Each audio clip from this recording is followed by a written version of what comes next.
एक गांव में अली नाम का एक प्यारा सा लड़का रहता था। अली को टॉफियां बहुत पसंद थी। एक दिन वो स्कूल से घर आ रहा था कि रास्ते में उसे एक चमकती हुई टॉफी मिली। अली ने हैरान होकर टॉफी उठाई और सोचा, ये तो बड़ी अजीब टॉफी है। अली ने जब वो टॉफी खाई तो अचानक उसे महसूस हुआ कि वो दूसरों की बातें और दिल की ख्वाहिशें समझ सकता है।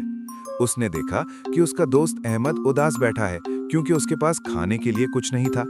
अली ने फौरन अपना लंच अहमद के साथ बांट लिया।